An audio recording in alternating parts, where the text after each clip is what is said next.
Isla Kastner, also known as the Occultist, was born in 1932 to Father Kastner, a priest in Brookfield, Connecticut. We know this based on Father Kastner's photo album that he shows to Lorraine Warren. Not much is known about Isla's mother, except for the fact that she died during childbirth. This led Father Kastner to make the decision to raise Isla in secrecy in an old mill at the edge of town, where the church wouldn't find her. He made this choice because, understandably, the church would probably have a lot of questions about how a priest, who took a vow of celibacy, suddenly has a biological child. And I think claiming immaculate conception was probably out of the question. Though I do kind of wonder why he wouldn't just claim that he found the baby and offered to take her in. It's not like paternity tests were common in 1932, but maybe it still would have looked suspicious if they looked alike. Secret romantic affairs were not Father Kastner's only hobby. He became obsessed with the occult, and for much of Isla's childhood, she witnessed her dad studying Satanists to try to stop them from spreading their evil. His interest in studying the occult, combined with Isla's confinement to where those occult objects were kept, ended up creating a perfect storm that led to Isla becoming the exact type of Satanist that Father Kastner feared. To find out how Isla became an occultist who dedicated her life to an evil curse, stick around to the end of this video.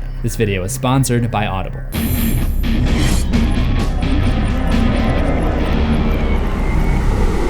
Welcome to Horror History. In this lesson, I'll be covering the life, atrocities, and death of Brookfield, Connecticut's most deadly Satanist, Isla Kastner, or as I sometimes call her, the Malnourished Lady. Before Isla's birth, the church had been using an old mill by the river just outside Brookfield, Connecticut for storage. As Father Kastner put it, it's where they put the things that they were afraid of, things they didn't understand. Leaning into the metaphor, he thought this would be the best place to raise his illegitimate daughter in secret. When I say it out loud, it kind of makes sense that Isla turned out the way that she did. Since Father Kastner raised Isla in secret, it's safe to assume that she was homeschooled and wouldn't have been allowed to have any friends, except for maybe her dog, Petey. Either way, Isla couldn't have had much socialization with other kids or anyone besides her dad. While Father Kastner didn't seem to think this was a problem, it was just the two of us. Our happiness filled this house. Isla seemed to have a different opinion. Having to be hidden away from the world in shame, along with her father's obsession with Satanism, made for a deadly combination as Isla grew up with a thirst to get back at the world that she had been shunned from. In order to understand the deadly curse that she dedicated herself to, we'll need to take it back to before she was even born.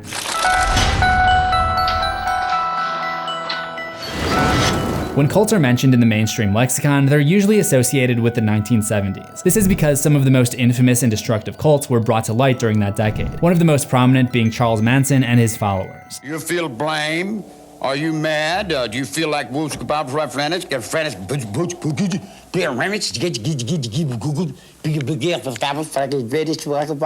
However, cults had been feared by civilians for centuries before this. According to Penn State Humanities professor Philip Jenkins, there are cults on record that date back as far as the late 1800s. However, it wasn't until the early 1930s when the earliest recorded anti-cult movements began. As new political and religious groups started to form, there was a backlash, and many of these groups were speculated to be cults of Satanists who promoted devil worship. The media of the 1920s really ran with this idea, and both the Christian and Catholic sects of the church found these groups to be particularly threatening. So this is where Father Kastner's concern about these cults started. Even prior to Isla's birth, he was likely spending a lot of time at the mill as he studied these groups. After Isla's birth in 1932, she grew up in isolation. Instead of doing the things that a kid would normally do, like play with other children or eat food, Isla explored the tunnels below the mill, becoming very familiar with them. Meanwhile, at home, her father's office was littered with cursed items from different Satanists that the church had investigated. Even if Father Kastner had tried to keep Isla out of his office where these items resided, she inevitably would have still found her way in to explore, just as Judy Warren later did at Ed and Lorraine's locked room of cursed items. Honey, what are you doing? Come here. You know better. Like Judy, Isla would have been curious about what her father was spending most of his time doing and about the unique items that filled his study. The difference is that growing up, Judy had 3 adults to look after her. Isla had 1. Where Judy had other outlets to be a normal kid, like roller skating with her babysitter or raising the chickens, Isla really only had her father and his obsessions. As Father Kastner would later state himself, I continued my studies into the occult. I wanted to protect her from all this, but instead I created a fascination. As the anti-cult scare of the 1940s started to die down, Isla entered her late teens and early 20s. I would credit Isla's virtual isolation as a child leading her into a life of rebellion and desire to break away from her father. I mean, plenty of teenagers try to rebel against their parents and form their own identity without having been confined to a secret hidden life. But where most young adults leave home to form their own identity by going to college, joining the army, dating some lunatic their parents don't approve of, dyeing their hair some ugly color, getting tattoos, or even subscribing to CZsWorld, Isla took what she had become most familiar familiar with, the occult, and ran with it. Isla's life from 21 to 49 years old is left mostly unknown. Father Kastner implies that she disappeared, stating, "After all these years, I thought she'd come back to me again." In the last documented photo of her, she's 20 years old in 1952. Because it's the last photo, she must have disappeared around that time. Prior to her disappearance, Father Kastner describes her fascination with the satanic information he had been studying, so it's likely that she followed one of the many occult groups that she learned through the text and cursed items in her dad's office. There were many to choose from, so it's tough to say with certainty which one she would have chosen. However, based on what the Warrens and Father Kastner learn about what Isla had been working on, it's possible that she didn't go very far away at all. The Conjuring films are based on the case files of the so-called demonologists Ed and Lorraine Warren. The couple had a long literary career before ever being featured in The Conjuring. If you want to dig deeper into their paranormal adventures, the best place to start is with Audible. Audible is the exclusive carrier of the Warrens' 6 audiobook set detailing stories not told in the films. Audible offers an incredible selection of audiobooks across every genre, including horror. You'll also discover exclusive Audible originals from top celebrities, renowned experts, and exciting new voices in audio. Members get a free title every month for keeps. Plus, there's a great selection of free podcasts. This month I'm listening to Salem's Lot, the Stephen King vampire story that I haven't read since middle school, so it's almost like I'm reading it for the first time. To try out Audible Premium Plus, free for 30 days, visit audible.com/CZsWorld or text CZsWorld to 500-500. You'll find that link in the description, audible.com/CZsWorld. Father Kastner studied many cults, but one that occupied most of his attention was the Disciples of Ram. This is the same cult that Annabelle Higgins was part of when she and her boyfriend butchered her adoptive parents and attempted to kill the neighbors under the control of the demon Malthus. If you want to know more about Malthus, check out my horror history episode on Malthus, which goes into more detail. But did Isla join the Disciples of Ram, or just take influence from them? To answer this, we'll need to look at the timeline. From what we see in Annabelle, the cult has gained enough notoriety to become a concern to the general public around 1966, when Annabelle Higgins left her family and, similar to Isla, disappeared. Isla left home in 1952, so it's unlikely that she would have joined this specific group, because Father Kastner probably didn't start studying them until the 1960s. Plus, the demon that Isla summons later is definitely not Malthus, but we'll get to that. Isla really could have traveled anywhere to investigate any of the occult items or groups that her father was so afraid of, but it's also very likely that she was living in the tunnels below the mill for the last few decades. It would at least explain why she looks so malnourished and pale. Throughout the 1970s, assuming that she had access to any newspapers, radio, or television, she would have witnessed her dad's fears come to fruition, as some of the most destructive cults were revealed. The Charles Manson family was caught in 1969, and the Jonestown Massacre occurred in 1978. These cults may not have been satanic cults, at least not directly, but regardless, concerned mothers, and perhaps unintentionally the Beatles, amped up a nationwide panic that Father Kastner had dedicated himself to preventing. All of this set the scene for the 1980s.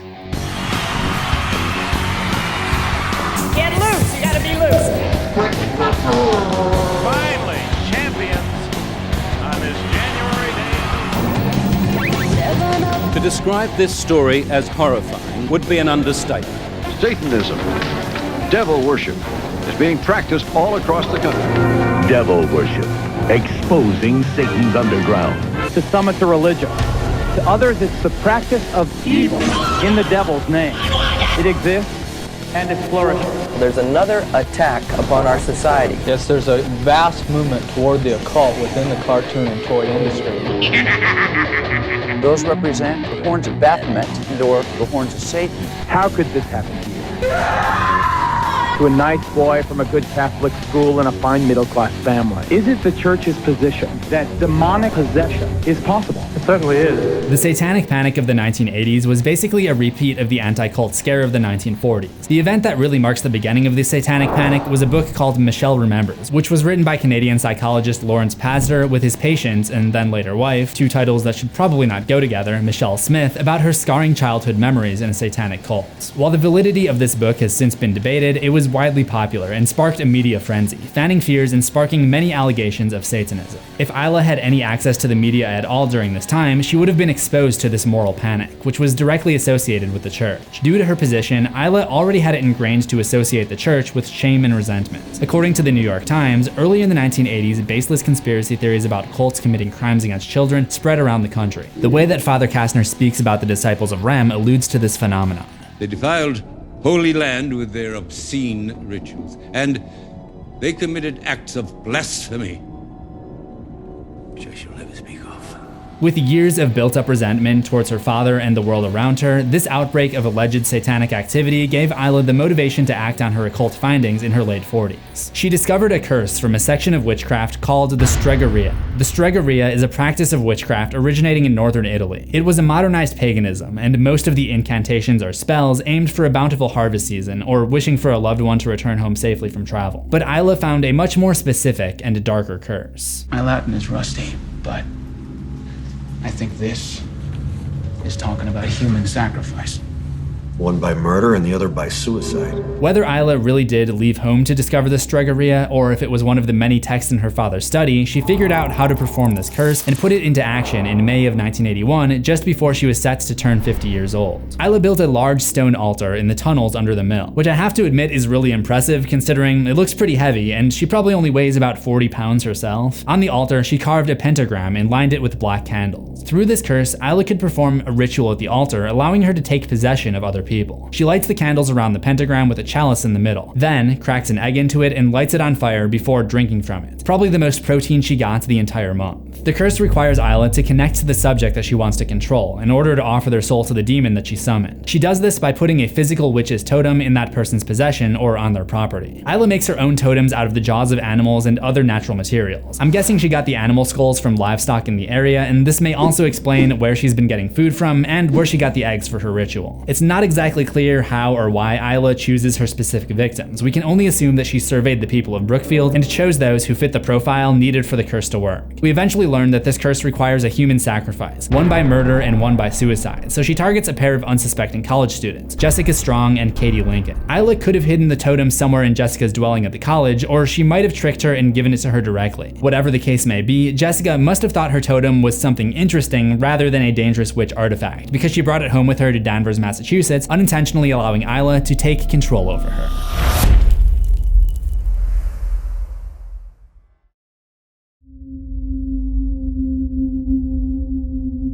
After placing the curse on Jessica Strong, Isla was able to see everything she was doing. Late one night, Jessica brings her friend Katie Lincoln to explore the forest, and with the two isolated from any spectators, Isla took control of Jessica and proceeded to stab Katie to death. When Jessica came to and realized what she had done, she ran away in a panic in the dark, leading her straight off the side of a cliff where she fell to her death. Technically, the murder and the suicide had been fulfilled. The next part of the curse involved the sacrifices of 3 more people: the child, the lover, and the man of God. First, she would go after the child, which brought her to the Glatzel family, who had a young son, 8-year-old David Glatzel, and were in the process of moving into their new home in May of 1981. Before they even began moving in, she placed a totem under the house directly below the child's bedroom. David started to exhibit strange behavior and signs of possession, so as we've seen many times in the Conjurverse, the Catholic Church soon got involved and the paranormal investigators Ed and Lorraine Warren were called in to help. They were able to get the approval of the church to send a priest to perform an exorcism on David. On the night of July 18th, 1981, Father Gordon came to perform the exorcism with the assistance of Ed and Lorraine. Only, in this case, the exorcism got way out of hand and ultimately was not successful, thanks in some part to the visions that Lorraine had connecting her to the tunnel where Isla was performing the ritual from. These visions seemed to cause physical pain to Lorraine, and ultimately, young David, whose demonic possession is being channeled through Isla, breaks free and attacks Ed. In an effort out of desperation, the boyfriend of David's sister, Arne Johnson, willingly offered his soul to the demon in an attempt to save David. Leave him alone! Take him!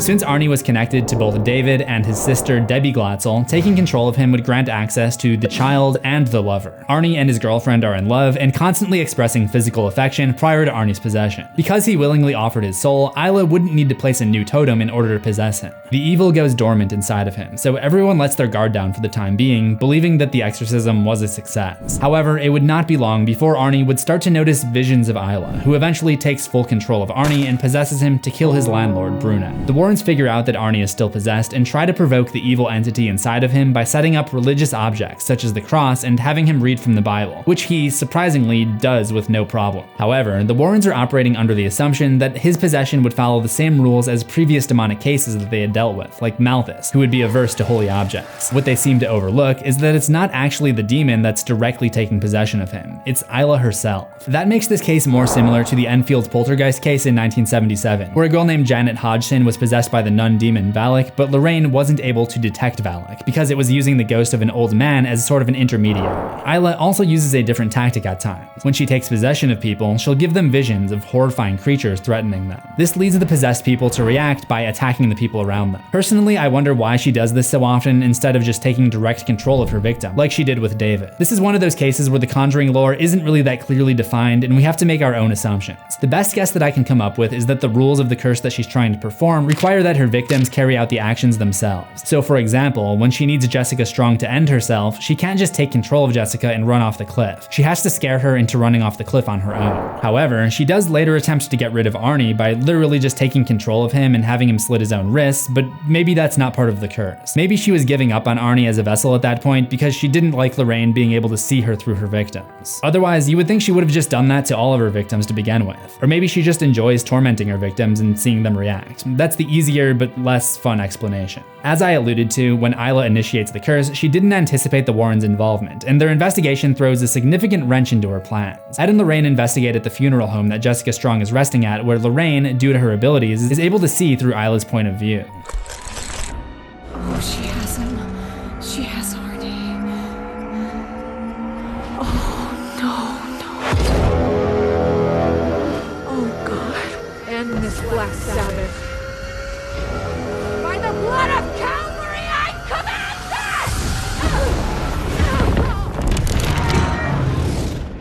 this! Isla is surprised by Lorraine's psychic visions, but doesn't seem too afraid of her. How are you doing this? God has shown you to me. And your God has damned you. In addition to possessing living people, Isla can also possess corpses, temporarily giving them life, because apparently she can just do that. Good to know. As she discovers Lorraine watching her via the psychic connection, she takes control of a big boy in the morgue, sending it to attack, and Ed is able to pull Lorraine out of her vision just in time. If you're interested in the mechanics of this, look at it like this. Lorraine was looking in on Isla by touching her previous victim, Jessica. Now that the connection is formed, Isla can look back at Lorraine, as long as Lorraine is still touching Jessica. And Isla can control other things in the room while the connection is still established. When Lorraine lets go of Jessica, the connection seems to be broken up, and Isla loses control of her big boy and he collapses. The cleaning crew in the morning is going to be really confused. But Isla sees Ed, who is already vulnerable due to his poor health, as a potential tool to get rid of Lorraine. Not only would this leave Isla unopposed, but I imagine that Lorraine could have checked off the box for the lover for her evil ritual, due to Lorraine's unwavering love for her husband. She sends a new totem to the Warrens' house disguised as a bundle of flowers, and her assistant, Drew, unknowingly brings it inside. It's not out of the ordinary for the Warrens to receive gifts from the families that they had helped in the past. This allows Isla to take control of Ed, who also gives her access to see into the Warrens' house and view all of their research. She seems to be taking a particular joy in possessing Ed by taunting him. Oh, don't worry, Mr. Warren. You're so close. I'd hate for you to give up now. Once again, using the tactic of encouraging her victims to do the dirty work by giving them misleading visions, she gives Ed a vision where he's being attacked by the bloated, possessed big boy from the morgue, causing him to grab a knife and try to fight back. He is just barely stopped by Drew before actually stabbing his wife. Together, they find the totem and remove Isla's ability to access or control Ed. Isla knows that the Warrens are closing in on her, and they now know how to stop the curse by destroying her altar, if they can find it, so she must enact the end of her curse fast if she wants to succeed. To make matters worse for her, Lorraine goes to Father Kastner for help translating the Stregheria, having no idea that she's so close to Isla and her altar as she does so. Father Kastner also reveals that Isla is his child, and that he is aware of what she's up to, but he couldn't bring himself to turn her in because she was his daughter and he still loved her. I would assume that all of these sentimental feelings are not mutual, however, because as soon as Lorraine leaves, Isla pays her father a little visit.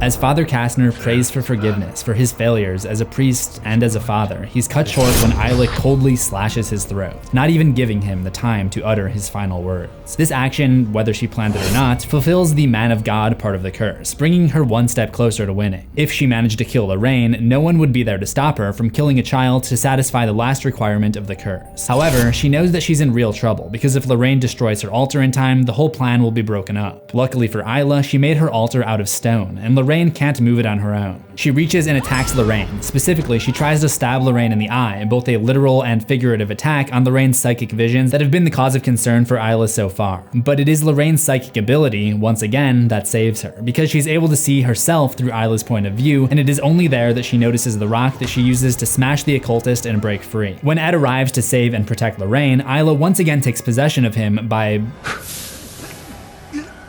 blowing dust in his face. It seems like they're just making rules up at this point, but I guess maybe that was like a ground up witch's totem. Who knows at this point? Honestly, let's just roll with it. When Isla takes possession of a person, she works the same way a demon does, in that she can split her attention between the possessed individual and her own self. We saw this in Annabelle Creation, where the horned demon Malthus could terrorize people in one location and the possessed Janus would come after people in the other room. Isla uses this technique to her advantage by sending Ed after Lorraine with a mallet to distract from her, returning to the altar to take control of Arne one more time.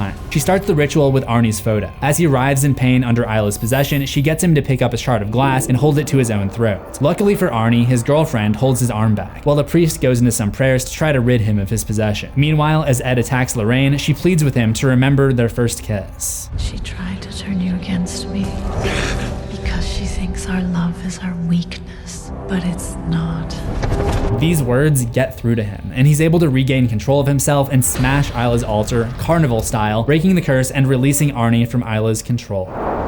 Your curse is broken. In the end, Lorraine's ability to get through to Ed was fitting. It was supposedly their love that helped them defeat Isla, and she was not able to stop them because she didn't know love. As the illegitimate daughter of a priest, she lived an isolated life, where her only family looked upon her in shame. Although her father may have cared about her, she was blinded by resentment. The malnourished lady was also malnourished from love. But even with her master plan literally having crumbled before her, Isla emerges from the dark with a knife in hand, looking like she's going to use it to take revenge on the paranormal couple that had ruined everything for her. Before getting the chance to do this, the demon she had summoned finally arrives in a corporeal form. It is not clear who this demon is. We only see it in the form of Isla herself. To me, this suggests that the identity of the demon doesn't really matter, because Isla is the true evil of the story that had possessed each of the victims so far. Unlike the previous Conjuring movies, which draw lore from the old grimoire The Lesser Key of Solomon, which appears as a book called The Devil's Welcome in the first Annabelle movie, the dark magic conjured by Isla was inspired by the Italian concept of Stregheria, which is just an archaic word for witchcraft. There isn't a specific roster of demons associated with it. So the Warrens see this demon in the form of Isla as it twists and contorts her before finishing her with this.